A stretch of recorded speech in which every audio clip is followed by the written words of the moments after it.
The New York Yeah, Giants, everybody. like how dreadful the Giants are. The Giants are having a weird season, man.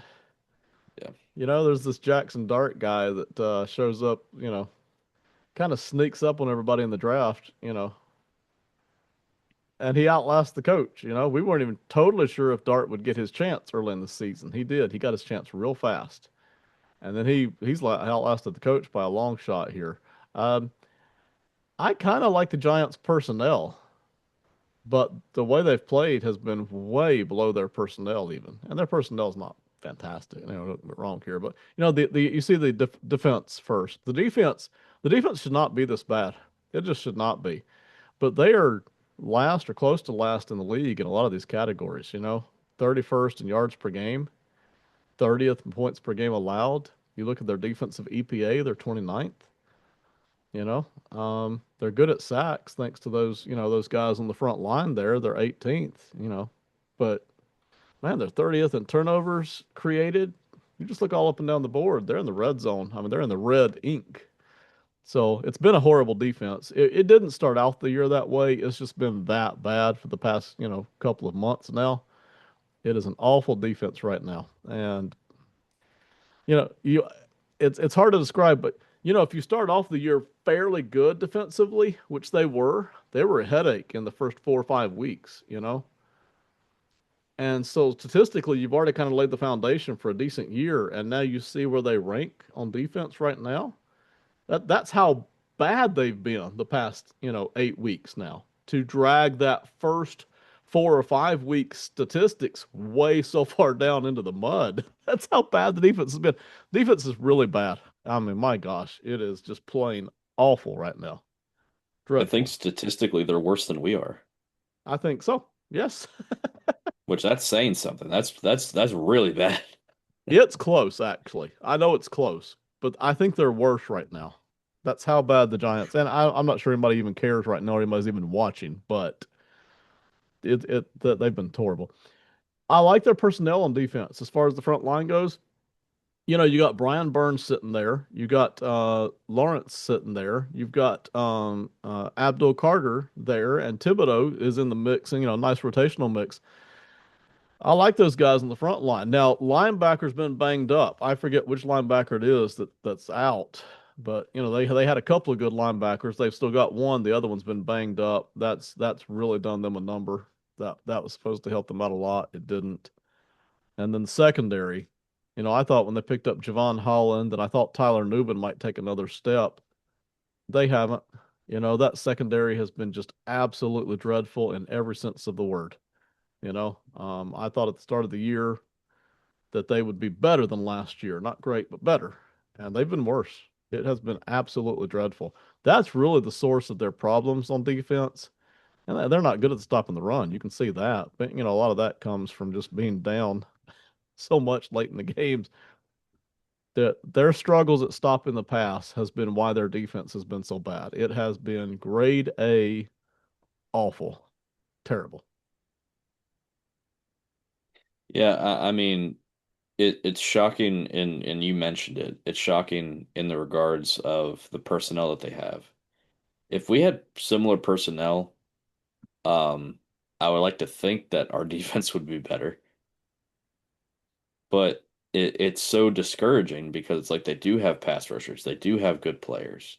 Hmm. We me and you both thought that the secondary was going to be maybe not a top 10 secondary, certainly not, but at least a workable secondary with the additions that they had made.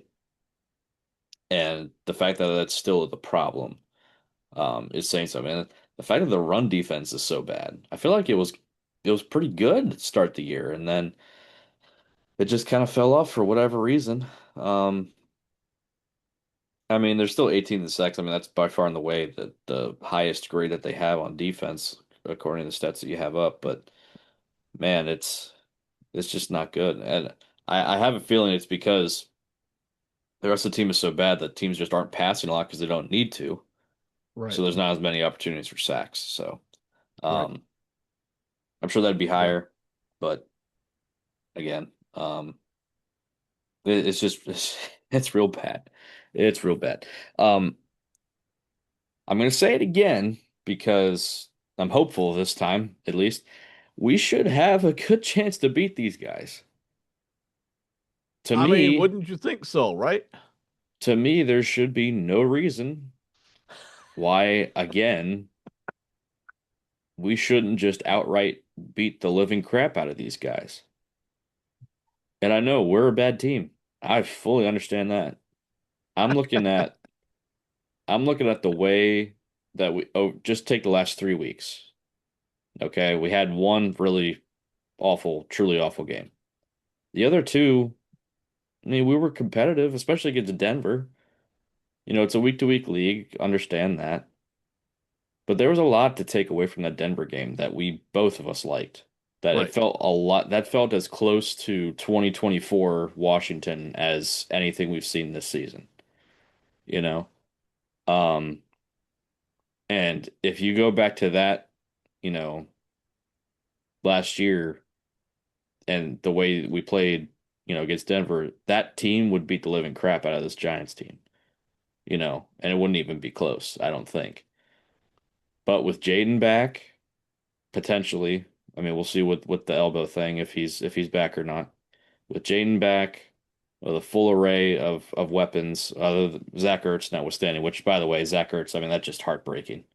Oh my God. When I saw that, I was like, oh, his career's done. It's so unfortunate because I don't know if he will, but if he's not in the Hall of Fame, I feel like that's almost kind of a snub because just statistically, he has all the stats, and I understand it's a passing league, and that there's probably gonna be a lot more tight ends over the next 5, 10 years that have similar statistics that maybe won't get in the Hall of Fame, but he's played a long career. I know he's battled injuries, but he played on some winning teams in Philadelphia. He played on a winning team here last year at least. I feel like that should go for something, and his longevity and his stats, but just absolutely gut wrenching. But again, I feel like with the full array of weapons, even without Hurts, that this offense should be able to move the ball at will against this defense. Um, no reason why they shouldn't be able to, right? You would think. And yet, I mean, as bad as we're playing, as inconsistent as we're playing, as up one week and down the next, if you can call those two double overtime losses, back to back overtime losses up, right? You know, anything's on the table here at this point. Giants do bring in a competitive offense, if everybody's healthy, if Jackson, which Scadabo's not, he's gone for the season, of course.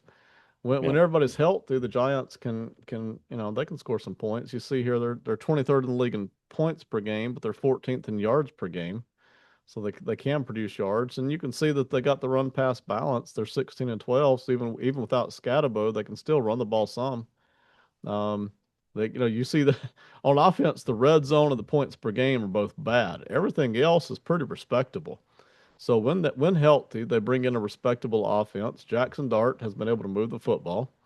And, you know, if their receivers are healthy, you got a weapon there. And the offensive line has at least three guys who probably should not be starting, in all honesty. But the offensive line hasn't been a disaster this year. They can be a competitive offense. So, that in itself is dangerous when you're struggling like Washington is. So, that's the scouting report on the Giants. Respectable offense, really bad defense. It's still a dangerous defense though, because they've got all those guys that can get pressure on the quarterback. So, you know, that makes it a dangerous Yeah. defense too, unfortunately. Yeah. Um, the keys to the game are rather simple. Again, and I Right. said this before we had started recording. If you look at our keys to the game and the progression of them throughout the season, they slowly become simpler and simpler and simpler to the point where a lot of these are just kind of no does because they're so simple. But again, we can't seem to grasp some of these concepts. So unfortunately, it's another week of not super tight on the X and O's as it is. Hey, we need to play for our jobs here, so maybe we should have a sense of urgency about us. Not that they didn't last week, but they didn't execute well at all. And I don't know what needs to kick their butts in gear, but some of these players probably aren't going to be back. Whether they're cap casualties or whether we just won't re-sign them for a number of reasons. I'm sure there are. Um, Coaches may be let go, for their position groups, or coordinators might be let go. I mean, one's already been let go with Joe Witt. Who's to say it's going to stop there? So you got to prepare this week. You got to coach on Sunday. You got to play on Sunday. Like your job depends on the outcome of this game and your performance in this game. Um, Dan Quinn said we're already reevaluating things for next year. So that to me, that's a shout out to the coaching staff. Like, hey, get your shit together, or else. Um, so you have got to pull out all the stops this week. Okay, I know it's against the Giants, and we've already said they're not a good team. That doesn't matter. Minnesota wasn't a good team, and you got embarrassed on the road. Um, so you got to pull out all the stops this week. Stick to the ground game. Something that really, really annoyed me was on that first drive, and I think throughout the game, Chris Rodriguez, who has actually been one of the bright spots of this team this season, has averaged over 7 yards a carry. I think 8 yards a carry in the first quarter. And on that first drive, it was first and goal, which was there was a run there. He got stuffed, and then there was second and goal, third and goal, and fourth goal. Those three plays, not a single rush attempt. Not just by not by Rodriguez, not by Bill Krosky Barrett, not by Jaden, not by anybody, not by McNichols, nobody. Just three straight passes, and one of them being a pass to an offensive line. Okay. Uh, Stick to the ground game. Okay. It works when you stick with it. Okay. And as we've seen, the Giants can't defend the run. So let's maybe have a heavy dose of the ground game because Jaden's injured. We don't really want him facing this pass rush too much. As we recall, we know how that went week one. It didn't go very well. Jaden was getting harassed all game long. Um, this will be an important game for Josh Connerly. He had a rough first game, so kind of hopefully we see some progress there. But let's stick to the run game. It's going to limit Jaden's exposure, and it just works. We're trying to put points on the game. We're trying to win this game. Okay, let's stick to the ground game.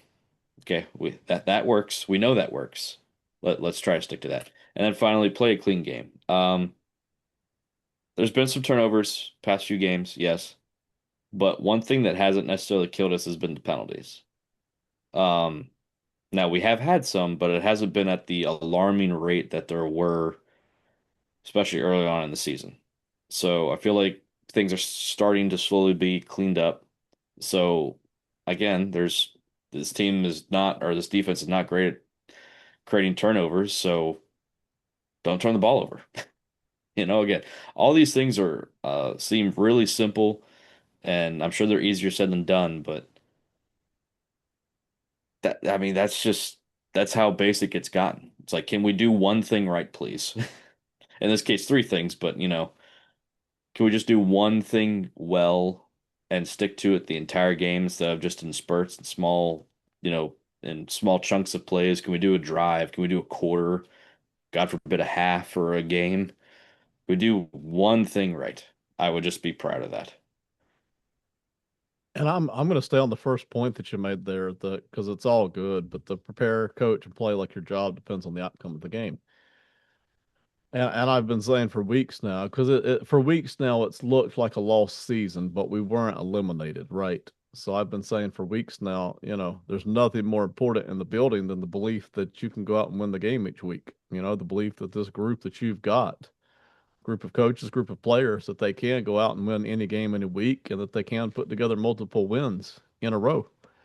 And that belief, there's nothing more important than that. And I still maintain that, every week, the idea that this group we've got, even though it has played badly, there's no week we can't win, and there's no multiple stretch of weeks we can't win. You know, we could have won both of those overtime games. We could have won the Chicago game. We could have won some of these other games that we just played horribly in. But even if you're a selfish person, maybe you're a selfish coach and you're a selfish player, because there are a few of those out there, right? You are still playing for a job next year. You know, you may be a special teams guy playing for a job next year. You might be a veteran who we know we're not going to keep this year, and you might be playing for a job next year, right? So even if you're a selfish teammate, selfish, you still get to put your work on display during these last 4 weeks. And it may be, I see this all the time in college now because of the portal. It may be that the team you're playing this week is the team that's looking at you and saying, hey, we may get that guy on our team next year. We like the way he played special teams. We like the way he played defensive back. We like the way he played, you know, 400 snaps for the Commanders this year. So we can use him that way next year. So no matter what, you're 1,000% right. The season is lost as far as us winning anything. We've been eliminated. That's why Dan Quinn can come out and say, hey, we're evaluating for next year now, right? He couldn't say that before. He can now. But there are still things that you as individuals can do and accomplish. And that's going to affect next year, So you'd all like to have a job next year. You'd all like to make some more money next year. So if nothing else, if you have no other reason than to roll into the Giants Stadium and try to kick some tail, it will be that your jobs could very well depend on it next year. Yeah, I mean, it's gotten this ugly, you know.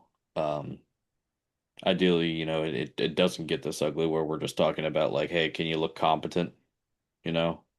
But unfortunately, we've had multiple moments like this, and the more we talk about it, the harder it is to justify having Dan Quinn stick around. But it's just like it almost feels like we just got started, and it's like it doesn't feel right to end it this early. But again, if this was anyone else, if it was, I mean, name another coach that's been kind of like a mid-level coach, I suppose. If it was them, and if you're just looking at this season by itself, you'd be like, yeah, that coach would probably be fired. Okay, but there's the context of last season. There's the context of the past 25 to 30 years of an owner firing coaches for random reasons sometimes, or just being having a really quick hook and he's not having fun, or whatever BS reason you want to think of as to why some of these coaches get fired. So there's all this context involved with this, but on the face of it, unless it was Andy Reid, Mike Tomlin, or the handful of top coaches in the NFL, if they have a season like this, their butts out the door. So it's just a very hard, tough situation. And yeah, I, I don't really know how to navigate this, like as a fan or just as a person that's talking about it. I don't really know how to navigate it. It's not easy, especially you mentioned it with the context of last year. But the fans can do anything they want. I have no problem with that. If the fans want to turn off the TV because they're tired of looking at it, that's fine. I got no problem with that, man. You owe nothing to this team. You've given your allegiance, you've paid your money, you've bought the jerseys, the season tickets, you name it. You've bought the gear, you've invited your friends over for parties, you've sat there with your families and suffered through some of this nonsense. You owe the team nothing. Okay. But the players and coaches, I would say, hey, let's just finish out the year strong. Let's put in our best effort. It will help you out next year as a player or a coach. And it will help all of us out in the organization too. Even if you're not here next year, it will help everybody. There's nobody that can't benefit from a strong end to this season. Okay, that's gonna do it for the main show. Again, make sure you subscribe to Pro Football Enterprises. Some great content that Ben's putting out. I'll let him kind of speak to the last several videos he's put up and the work he did on those.